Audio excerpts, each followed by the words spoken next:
Hi, I'm Nancy Reynolds, and I am super excited to show you a listing that I just sold in Mountain View, California. So it had a lot of deferred maintenance and design, updates that were needed. And I'm going to show you how we did this with not spending a whole bunch of money, but getting our clients a lot more. So come on in. So out here, we had a lot of overgrown vegetation. There was no design to it. And basically the answer there is to just pull all that out, open everything up so you could really see the house, get rid of the weeds, that kind of stuff, trim down the hedges, and just, like I said, open it up and make it look really cute from the street. Second thing after landscaping that adds a lot of curb appeal is, of course, the paint job. So colors go in and out of fashion, and it's really important to make sure that you repaint the house in a series of colors that are going to be very Pinterest worthy, because that's what buyers want. For the purpose of marketing it, I always choose, right now, I'm choosing like a milky white color for the body of the house, and then some shade of gray or graphite, lighter or darker for the trim.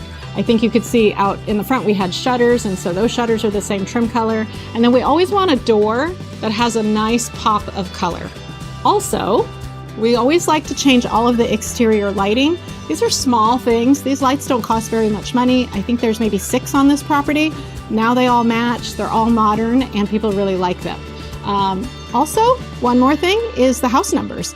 House numbers are something that can really date the look of a house.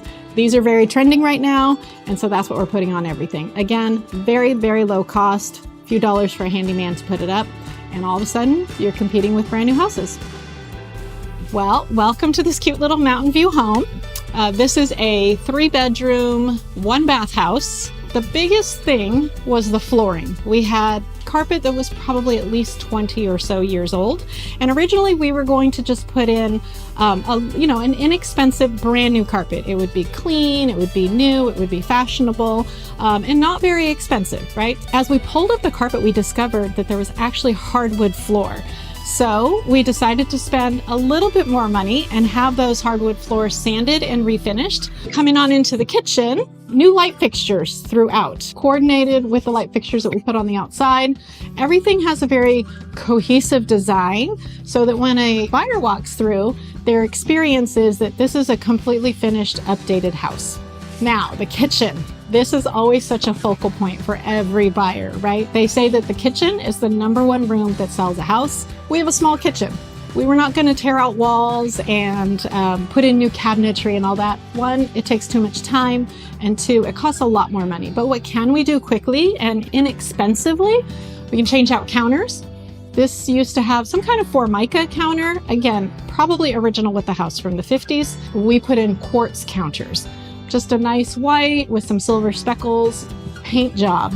These are the original cabinets. And when I first saw this house, they were black and they had cute old copper handles, but just not fashionable today. So we painted them all a nice, milky white color.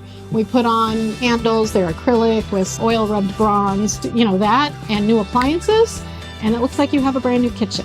One area that I think is so critical is lighting. What do you do in these hallways and these auxiliary rooms? Maybe you don't want to spend, more money on an actual light fixture. Maybe the ceiling height is too low that you can't really put up something, that's like what we call a semi-flush mount or a chandelier style. They have these amazing LED lights. They use almost no electricity. They're very fast to install, and they cost literally just so little. You buy them in 2 packs and you're gonna just get a lot of bang for your buck. So we always add those. And then this bathroom. So originally we thought we were gonna do very little to this bathroom, but we discovered that the whole entire subfloor was basically caving in. So we actually now have a fully remodeled bathroom because of that, with a brand new subfloor, so nobody has to worry about the wood damage down there. You would think that this cost so much money that it put us over our budget, and it did cost more money, but it really wasn't that much more, and very, very worthwhile. This house only has 1 bathroom in this main house, so I think the bathroom is pretty key, and if you're gonna put more money somewhere, that is a good place to put it. We have light fixture, we have a new vanity, under $500 for a new vanity installed, bathtub, tile, more fixtures, toilet, and floor, and boom, you got a brand new bathroom. So a lot of these homes that I go into have great additional space, but maybe they're not part of the original design, maybe the flow is a little funky, and it's my job to make sure that we do the improvements so the space is very practically usable, and then work with my stager to design it so that when a consumer or buyer comes through, again, they have a good experience, they understand the flow, and they can imagine themselves living in here. So this was an addition, we think, at some point in time. It too was pretty old, and we decided to make it the primary bedroom. Upgraded the flooring, put in a nice ceiling light fixture, put in these nice mirrored closet doors, and then it leads out to this very pleasant, backyard area that we did the same on the landscaping as we did on the front. So we didn't do a lot here. It was a matter of just cleaning up. We removed a fence that was right here. The shed actually used to sit right here, which made it look like there was no backyard. So we had that shed painted to match the house, a little tiny bit more money to paint the shed, and it just adds so much more cuteness to the whole property. So what did that do for my clients? At the end of the day, it got them their dream price, and it got them their dream price in a matter of a couple of days. Design trends are good for about 5 years.